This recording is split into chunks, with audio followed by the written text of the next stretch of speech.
He'll be talking about complementary searches for new physics using ultra-peripheral collisions of heavy ions. Sí. ¿Se tiró?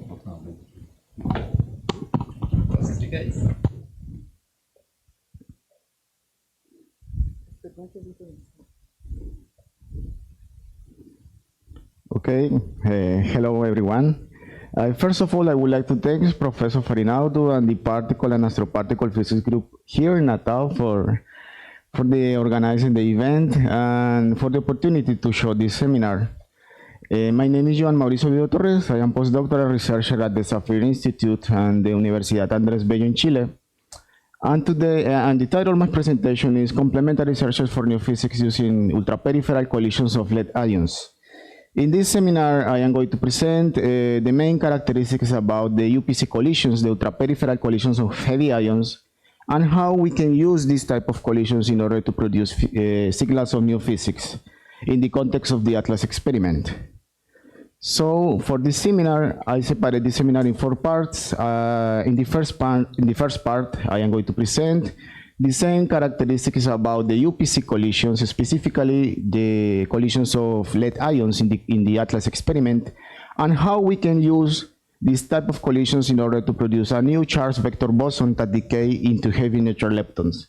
In the second part, I present the model that we have interest, that is the vector scotogenic model, that is a very simple extension of the standard model that predicts the existence, for example, heavy neutral leptons and a new charge vector boson.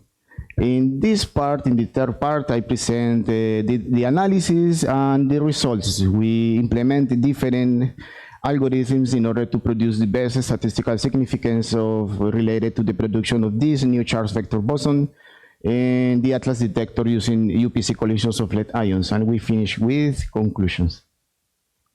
So we start with the first part, proving new physics using UPC collisions of lead ions. So when we speak beyond the standard model, obviously it's necessary to comment the general aspects about the standard model of particle physics. We know that in the nature we have different fundamental interactions. Specifically, we have strong, weak electromagnetic and gravitational interactions. And we have an excellent theoretical framework that describes these interactions, specifically 3 or 4 interactions that are the strong, weak, and electromagnetic. In the case, for example, the strong interactions is produced through this gluon. We have the production of the weak interactions given by the Z and W boson, and we have the manifestation of the electromagnetic interaction given by the photon. And all these particles are the particle spectrum of the standard model that are composed by the fermions that we separate between leptons, that exist 2 types of leptons, charged leptons and neutral leptons. And we have the quarks that form all the hadrons that we find in nature, that are the quarks. And for the generation of the mass of these particles, we have a mechanism that predicts the existence of a new of a scalar, that is the Higgs boson that was discovered in the ATLAS and CMS experiment, that is the Higgs boson. And for this model, that is, remember, is our best theoretical framework, we have a Lagrangian that describes the interactions between these particles. We have that Lagrangian we can represent by this plot. Each line in this plot represents how these particles interact with the bosons. And we have Lagrangian terms in the Lagrangian that describe that interactions given by strong, weak, and electromagnetic. But exists a little manifestation in nature that say that we need to extend the standard model, because we have another open problems in nature. For example, here I present 3 types of problems that we can find in nature. We know, for example, we have a quantity of matter in the universe in that is different from the baryonic matter, that is dark matter. And we don't have in the particle spectrum of the standard model, we don't have a dark matter candidate that explains that quantity of matter. We call that problem the dark matter problem. On the other hand, in the universe, we see that exists difference between the quantity of matter and antimatter in the universe. We call that problem the matter and antimatter asymmetry. and we don't have a mechanism that explain the new interactions in order to produce that difference between matter and antimatter. On the other hand, we have the neutrinos mass problem, because a priori in the standard model, neutrinos are massless particles, but different experiments show that neutrinos are massive particles. So we don't have a natural mechanism inside of the standard model that explain that quantity of mass for neutrinos. So we call that neutrino mass problem. Using these open problems like motivation, we are going to study in this work an extension of the standard model that is a simple extension, that is the vector scotogenic model, in that solve the dark matter problem and the neutrino mass problem. So this is the model that we are going to present, but it's necessary firstly comment that all the particle spectrum of the standard model, all these particles were discovered through different experiments, experiments set up. For example, the electron was discovered by the Rutherford experiment, and today the accelerators or the particle collider represent our best tool, the best machine that we have in order to produce and study these new particles. But we know that exist different particles that we can use to produce new interactions and study beyond the standard model or study physics related to the standard model. Types of particles depend, for example, in the form that the particles are accelerated. For example, we have linear colliders and circular colliders. And we have another properties that depend on the type of the beams that we use to produce this physics. We have collisions between electron positrons, like the experiment, the LEP experiment. For example, we have traditional proton-proton collisions. We have collisions between leptons and hadrons, like electron-positron collisions. We have proton-antiproton collisions. We have another types of collisions like heavy ion collisions. And we call that a set of types of beams we call traditional or conventional collisions, because is the most popular type of collision that we use to study the physics beyond the standard model or physics related to the standard model. In the case, specifically in the case of traditional proton-proton collisions, like the collisions that occur in the LHC, exists a problem related to the nature of the proton. In the case of the LHC, for example, in conventional proton-proton collisions, we have the problem of the background, because we know that protons are composed particles, that inside of the protons we have partons that are the quarks and gluons, and that nature, the quantum chromodynamics nature of the partons that are inside of the protons, produce a large quantity of background. That is a big problem, because we know that we need to reduce the background events in order to increase the statistical significance of our signal. So we need to reduce the background and increases the number of signal events in order to increase the statistical significance. So the conventional proton-proton collision has that problem, that produce a large quantity of background. So exist alternative collisions like the electron-positron collisions that reduce that problem of the background because are other types of particles. The electrons are leptons, so reduce the problem of the quantum chromodynamics background. But we know that that type of collisions, due to the mass of this type of leptons, we need to accelerate that particle linearly, or if we consider a circular collider, we need to a large radius in order to avoid energy losses.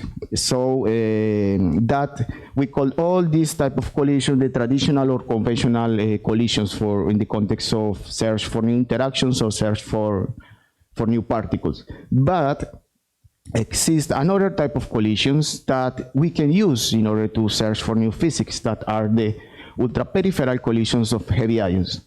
So to explain what means ultra-peripheral collisions of heavy ions from a general point of view, we need to understand firstly the traditional heavy ion collisions. For example, the collisions that are used to study state of the matter, like the plasma quark gluons or calculations related to the parton distribution functions of the neutrons and protons that form the nucleus of the ions.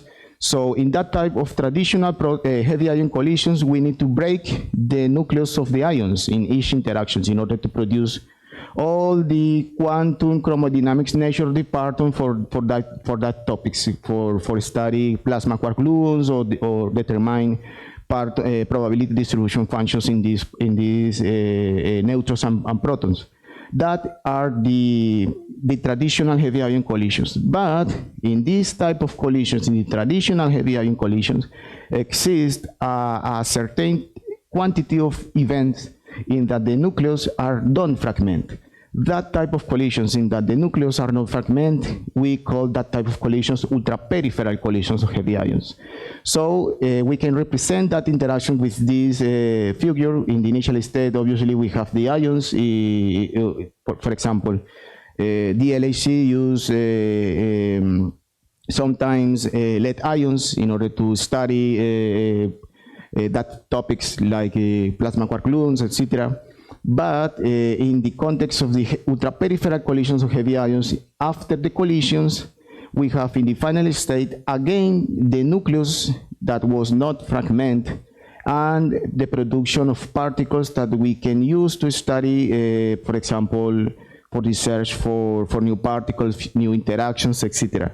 So this is the main characteristics about the ultra-peripheral collisions of heavy ions. The nucleus of the ions are don't break. So in the final state, remember, we have the ions of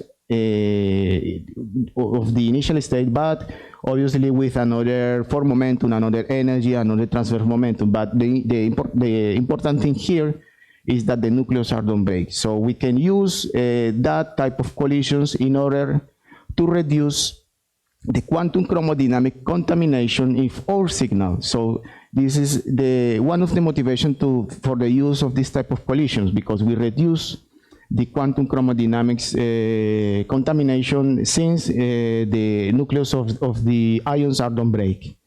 Another important comment here is that exists a large quantity of works in the literature that use the conventional proton-proton collisions, the conventional lepton collisions, but that type of collision, that type of ultra-peripheral collisions of heavy ions have been little explored in the literature. So that means that it's an excellent opportunity to focus works using UPC collisions firstly in the context of beyond the standard model.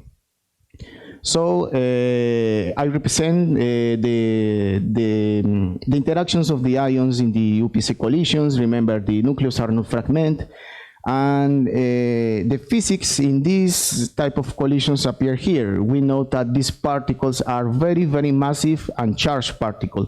So that means that we have an intense electromagnetic field, and this is the main characteristic of this type of collisions.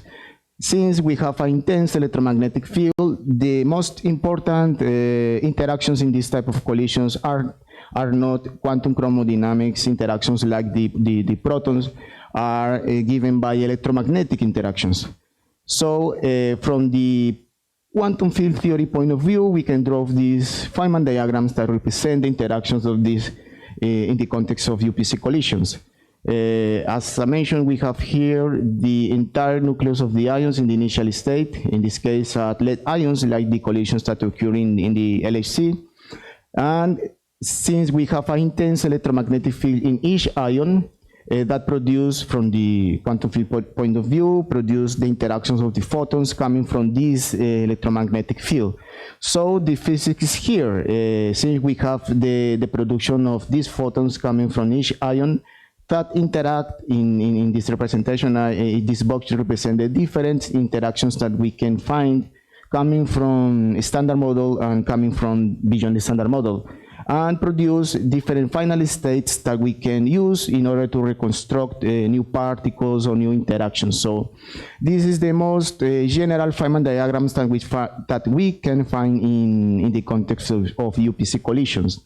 So this is the general idea of the UPC collisions. With that type of of interactions, we can produce these new physics in the context of beyond the standard model. So it's important to review some previous works related to the use of the UPC collisions for different topics related to standard model and beyond the standard model. For example, we have here in the left-handed, we have the processes that was uses in the context of UPC collisions in order to study these topics. For example, the production of the leptons, in specifically 2 pairs of electron positrons, 1 pair of electron positrons, or the muon channel, we can use to study exist works that study the photon distribution functions, exist study related to high-order quantum electrodynamics corrections. From the beyond the standard model, we have works focusing tau anomalous magnetic moment that use this type of collisions. In that, we have in the final state 2 pairs of tau leptons. We have study related to action-like particles. We have this phenomena by scattering and extra dimensions using this type of collision, gamma gamma going to gamma gamma. We have physics related to the standard model, like the Higgs physics, Higgs photon couplings, the total width of the Higgs boson. We have studies related to the Higgs potential, quartic couplings. All these focus in the standard model, but exists, for example, search for supersymmetry particles like leptons, charginos, W-charge scalars, action-like particles, monopoles, gravitons that use these type of channels. So that means that and another works we can find in this reference, but it is important to say that we can use this type of collision, the UPC collisions, in order to study physics from the standard model, and in this case, physics beyond the standard model. And me and college, we are going to use these type of collisions in order to produce a new charge vector boson that decay into heavy neutral leptons in the ATLAS experiment in the context of the vector scotogenic model, that is this model. The model is a very simple extension of the standard model. We introduce, in the Lagrangian of the standard model, we introduce this field that transforms as a singlet under the SU3 group. It's a doublet. This is the main characteristic of this model. This is a doublet under the SU2L group and has a hypercharge equal to 1/2.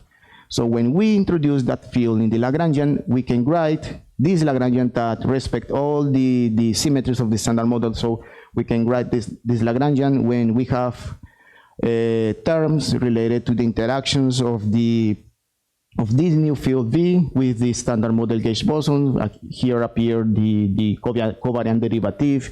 We have this strength tensor here. So that 3 terms represent the interactions of this new field with the standard model gauge boson.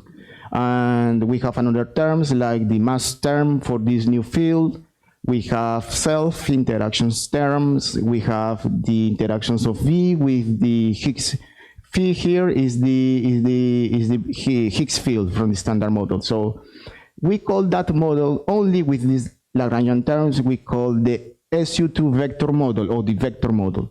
Here exist different papers in the literature that, for example, V here is a dark matter candidate. This is the vector model, but this reference show that we can add a Lagrangian term and convert the SU2 vector model or the vector model in a scotogenic model. Scotogenic means that we can explain dark matter and solve the neutrino mass problem. So the Lagrangian that we can add in this case is this Lagrangian that describes the interactions of a new field and that represent the heavy neutral lepton that interact with the new V that we previously introduced and standard model fermions, and the intensity of this interaction is given by beta. Beta here is a very important parameter for the simulation. So this is the new Lagrangian that convert the vector model in a scotogenic model. And for another details about the dark matter phenomenology and the neutrino mass phenomenology is in this reference. But this is the most important Lagrangian because remember, we have interest using UPC collisions of lead ions in the ATLAS experiment, the production of a new charge vector boson that decay into heavy neutral leptons. So for this work, we define some objectives. That is, the first one is test the beyond the standard model parameters of the vector scotogenic model. The parameters that we have interest are the mass of a new charge vector boson and the mass of heavy neutral leptons. So that is the parameter that we are going to try to show that ATLAS detector can detect these particles, basically. So the second objective is analyze the conditions in that we can produce a new charge vector boson that decay into heavy neutral leptons in the ATLAS experiment, but ATLAS experiment using heavy ion collisions. That quantity of data related to UPC collisions of lead ions.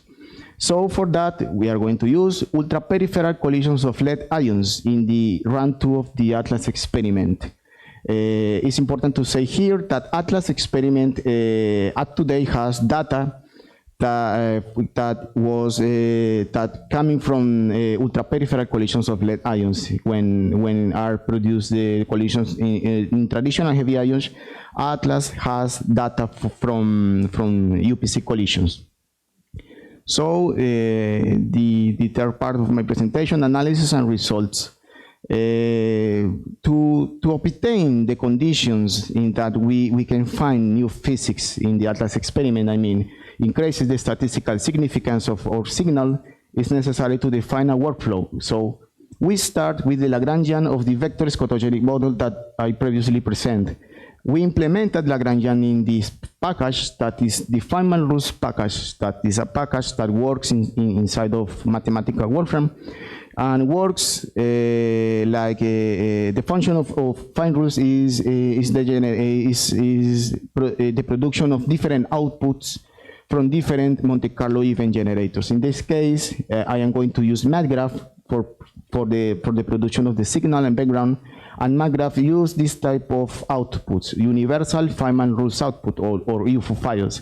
So MATLAB use these Python files. These Python files contain all the information about the model, and use MATLAB these files in order to generate to the calculation of the cross section of the UPC collisions and the production through the Monte Carlo method, the production of events that are compatible with that cross section. So when we have the Monte Carlo events, we can start this step, that is data analysis. In the data analysis section, we implement two types of algorithms. The first one is a machine learning algorithm, that is the BDT. That means boost decision tree classifiers in order to produce the best cut flow that the ATLAS detector need to follow in order to produce the best statistical significance. When we have the best cut flow, we implement the RSA, that is the random search algorithm. It's an algorithm that works with random numbers that search using random paths in order to search for the best windows in different distributions. And in that windows means that in that region, we can find a very reduced quantity of background coming from the UPC collisions, and increases the number of signal events that impact, obviously, the statistical significance of our signals. So we combine these two algorithms in order to produce the best parameter region, and we can use that region in order to obtain the luminosity that the ATLAS experiment with UPC collisions of lead ions need to reach in order to produce a signal with 2 sigma and 5 sigma of confidence level. So we are going to use this workflow, and we need to show the results, but it's necessary to comment some constraints related to the mass of this particle, specifically the mass of the having a new charge vector boson. So exist two types of constraints that are important here. That is constraints coming from The traditional proton-proton collisions are constraints derived from the ATLAS and CMS collaborations, but it's important to say here that these constraints don't apply here because the mass region in that the ATLAS experiment analyzed is between 200 GeV and 60 eV, and the particles that we have interest are particles below the 200 GeV. I show these constraints only for show that mass ranges below 200 GeV are generally inaccessible because we have in this mass region we have a large quantity of quantum chromodynamics background. So this is the reason that the ATLAS and CMS experiment don't search for particles below 200 GeV. On the other hand, exists a constraint suggested by LEP2 experiment, but it's important to say that don't exist dedicated searches for a new Charles vector boson. This is only a comment that we can find, for example, in the LEP2 experiment, in the LEP2 paper in the particle data group here. We can find this constraint suggested by LEP in that don't exist dedicated searches for a new Charles vector boson. So don't exist constraints in this mass range below 200 GeV. So the LEP experiment didn't search a new Charles vector boson. This is the conclusion of these constraints suggested by LEP. So this is good news because we are going to demonstrate that ATLAS experiment in the run 2 stage of the LHC with the using ultra-peripheral collisions of ions has that data, and we are going to show that with that data we can demonstrate the existence or not of a new Charles vector boson that decay into heavy neutral leptons. So this is the general objective. With the data of the ATLAS experiment in UPC collisions of lead ions, we are going to show that exists the probability or not of finding a new particles that is the vector, a new Charles vector boson. So we are going to use UPC collisions of lead ions in the ATLAS experiment. This is some of the parameters that we use in the simulation. We start initially with this mass range between 5 GeV and 315 GeV. Remember, this is the Lagrangian, the most important part of the Lagrangian of the vector scotogenic model that we have interest. We have here the heavy neutral lepton, we have the new Charles vector boson, and the standard model fermions. And this is the coupling of the model that we use these values that was taken of this reference. And we are going to analyze initially with this mass range. And the process that we choose to produce the signal and background is these UPC processes. In the initial state, we have lead ions because in the LHC, in the context of heavy ions, are used lead ions. And in the context of the ultra-peripheral collisions, we have again the lead ions in the final state. Remember, the ion, the nucleus of the ion is not break. And we have in the final state two pairs of muons, a muon and antimuon, and missing transverse energy given by MET here.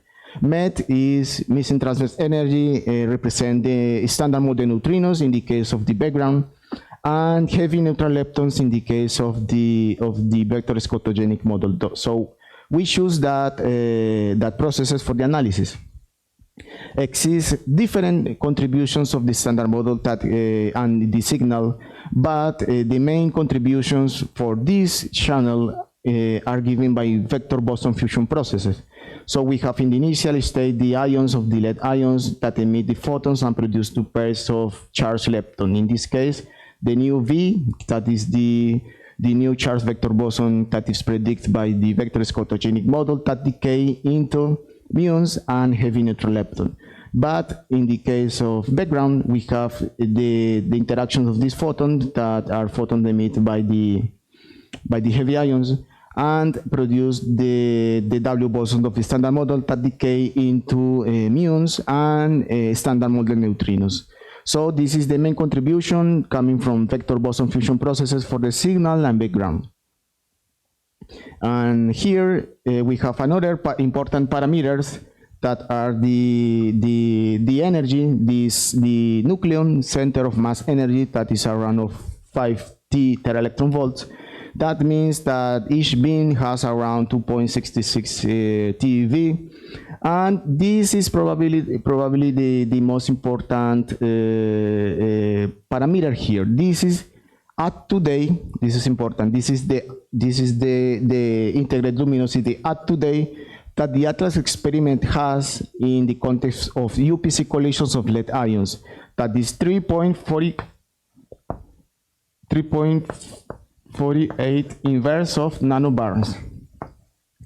This is the luminosity that the ATLAS experiment has. That means obviously we have data from this type of collisions, and we are going to show that with that luminosity, ATLAS can do that search, that the search that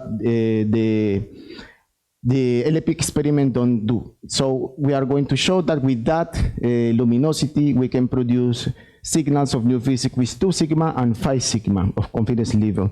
And another important parameters are the initial cuts that we need to use in order to produce the events through the Monte Carlo method. We use a minimal value for transverse momentum for the muons and anti-muons. We have a minimal value for the missing transverse energy, and we have a minimal value of the delta R separation of 2 pairs of charged leptons. And we have the eta that represents the pseudo rapidity of the muons, that remember is a variable that is related to the angular distribution in the ATLAS detector. So these initial cut flows are the cuts necessary in the context of the ATLAS experiment. So the Monte Carlo event generation start with these initial cuts, and remember, this is the most important parameters. That is the luminosity that the ATLAS detector has at today in the context of UPC collisions of lead ions. So this is the first result. Here we have the cross section in nanobarns in the y-axis of the processes. Remember, we find for the final state of the muon plus met. So this is the cross section of this work. In the x-axis we have the mass of heavy neutral leptons, and the color bar here represents the mass of the heavy of a new charged vector boson. And we compare all these points with the LEP exclusion. Remember, it's a constraint suggested by LEP2 experiment. LEP2 experiment didn't search for a new charged vector boson, but we are going to show that ATLAS detector can make this search in this mass region that the LEP2 experiment don't explore.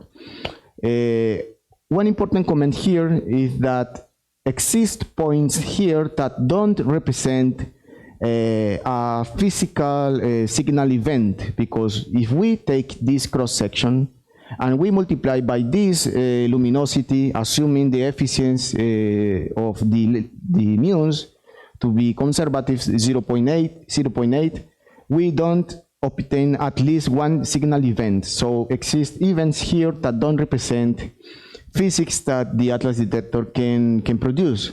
So we need to put a selection criterion here. We are going to select only points that represent at least one signal event, assuming the efficiency equal to 0.1 and a general efficiency equal to 1, and we select only points that represent at least one signal event. So we obtain this mass region here. This plot is transformed in this plot, and we can see that we now obtain another mass region that we are going to explore here, between 5 GeV and 15 GeV for the mass of heavy neutral leptons and the mass of the new charged vector boson.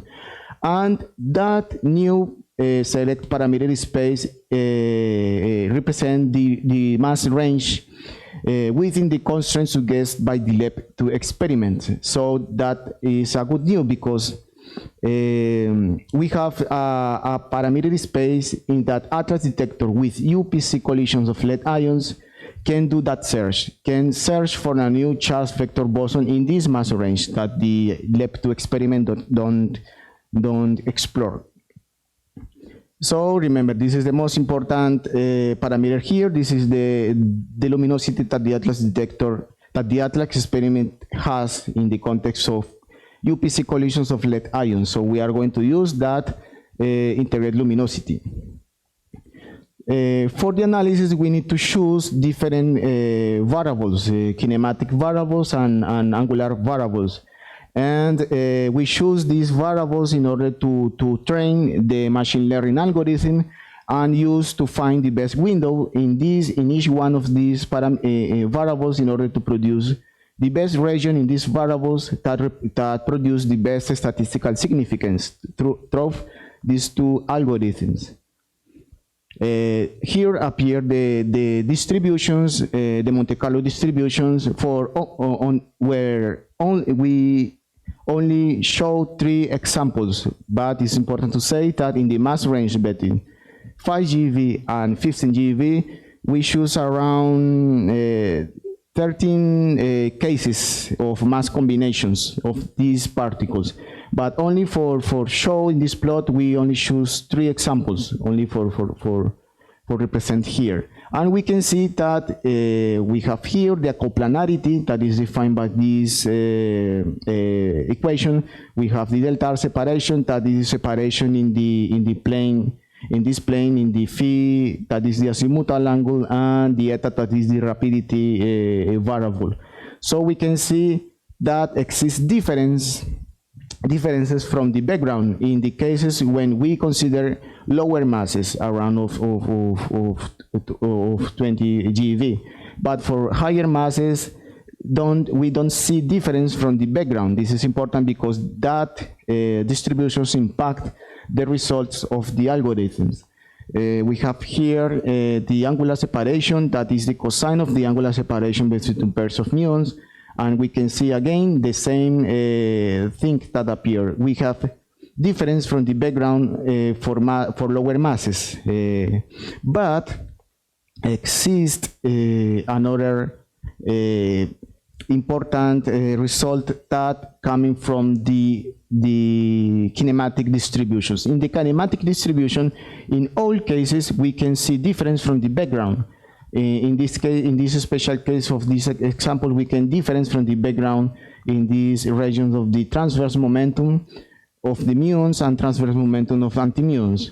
The same thing appear in the muon invariant mass and missing transverse energy. We see here difference from the background in both variables. So remember that impact the results of the algorithms. And we are going to use these variables in order to train the BDT algorithm and use the random search algorithm to produce the best region in these variables in order to say, in that region we produce the best statistical significance. That means we reduce the background and increase the signal events. So the variables appear here. When we apply the BDT show this, that we need to follow this cut flow. We need to start with the transverse momentum of the muon and antimuon. Then we need to apply a cut in the cosine of the angular separation between these 2 pairs of muons. Then we need to apply a cut in the delta R separation of the 2 pairs of muons. Then we need to apply a cut in the coplanarity between 2 pairs of muons. And finally, we apply these 2 cuts. The infinite mass distributions of 2 pairs of muons, and finally we finish with the missing transverse energy. With that cut flow, that remember is the best cut flow that we need to follow in order to reduce the background and increase the signal events. With that cut flow, we combine this BDT algorithm with the random search algorithm in order to search in these variables the best region in the parameter space that increases the statistical significance. When we have that data, we can extrapolate that information for the Atlas detector. So using that luminosity, we can obtain the luminosity that the Atlas detector needs to reach in order to produce signals of new physics. And this is the most important plot here. In the y-axis, we have the luminosity in inverse of nanobarns We have in the x-axis, we have the mass of the heavy neutral lepton, and the color bar, we have the mass of a new charge vector boson. And we can see, and this the region in blue is the luminosity that the Atlas detector has at today. That is this value. And with that result, we can show that the Atlas detector can do that search. Can, in this specifically, in these three benchmark that we select for these mass combinations, Atlas detector can exclude this mass with this current luminosity. And if we have a scenario of discovery a new charge vector boson that decay into heavy neutral leptons, we can discover with 5 sigma only one scenario when we use this quantity of luminosity, that is the current luminosity of the Atlas detector. So this is the main result of this research. Remember, Atlas and CMS experiment, the constraints don't apply here because we don't have constraints below 200 GeV, and the LEP2 experiment don't make that search. And we show here that the Atlas experiment using UPC collisions of ions can do that search. Okay, and conclusions.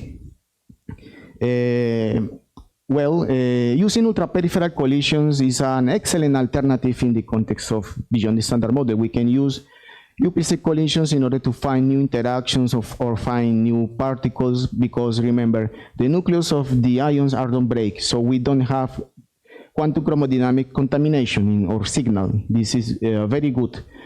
On the other hand, the vector scotogenic model offers a favorable parameter space in the context for observation of new physics, coming from the production of a new charge vector boson that decay into heavy neutral leptons.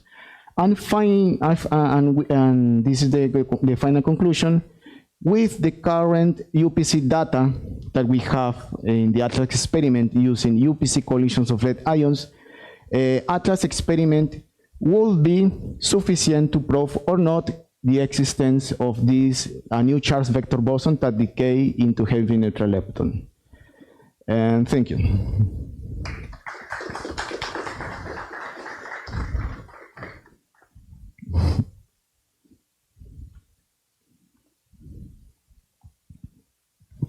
Thank you very much. Any questions?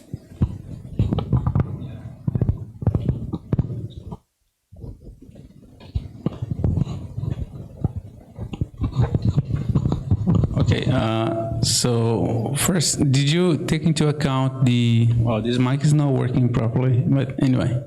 So did you take into account the bound coming from G-2? No, not at now. Because I believe that for G equal 0.5 or 0.3, you chose the coupling, a charged vector boson of below 100 GeV is excluded. Okay, we are going to check that. Okay. If we apply. And the second one is how exactly Atlas keep data on heavy ions that did not fragment? This is a good question that I don't know, but in this work we have experimental particle physics specifically from Atlas that that work in that part. They say it's possible. Okay. See, that's why the luminosity is so small. What? That's why the luminosity is so small. Yeah, it's very because small. It's just okay. Mm-hmm.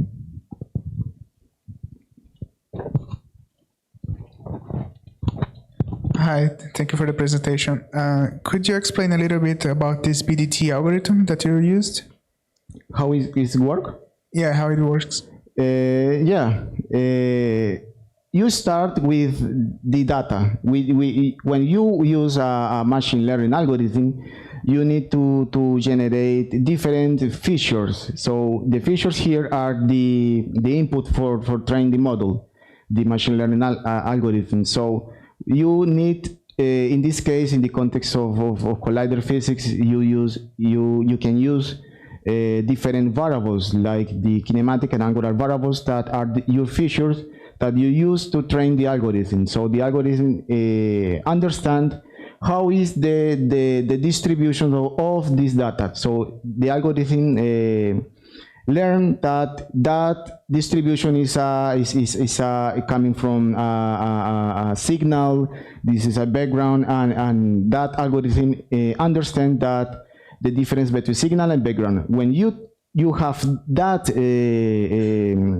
training, you need to use a equation in order to optimize. In this case, is this statistical significance. When you have that, the BDT use an algorithm that is decision tree classifiers that are basically using random numbers that prove different situations in that you have.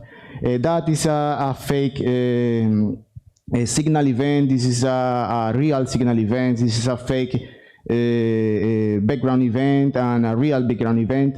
And with that, the algorithm understands that the first is important to say that the cuts are not commutative. So if you start applying apply a cut with, for example, transverse momentum, it's different if you start apply, for example, angular distributions like acoplanarity. So if you start the cuts with acoplanarity, is different when you use when you start with a transverse momentum. So the algorithm understands what is signal and background, and then they try different combinations of cuts in order to show what is the best combination of cuts that produce the best statistical significance. When the algorithm previously understand what is signal and what is event. This is a little complicated. I see. So that's why you showed our order of cuts that the algorithm give as an output, right?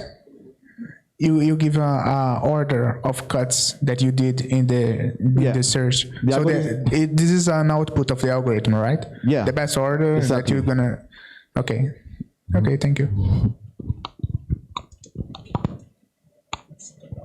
More questions?